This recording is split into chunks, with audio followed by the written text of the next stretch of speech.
O LEDzinho bom para queimar é esse aqui, ó. Esse aqui é uma Philco, também 24 polegadas. Eu postei um vídeo anterior aí, de outra Philco, que o defeito dela era o display.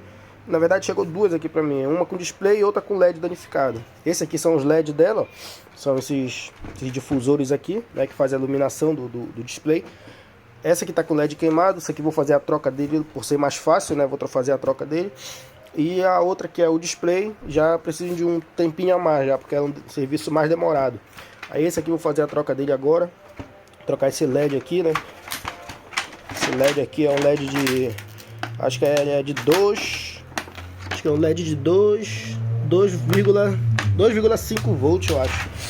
Aí eu vou fazer a troca dele agora. E a outra que tá com display, que é o mesmo display dessa aqui, ó. Só que esse aqui tá bom, né? Esse display aqui tá bom.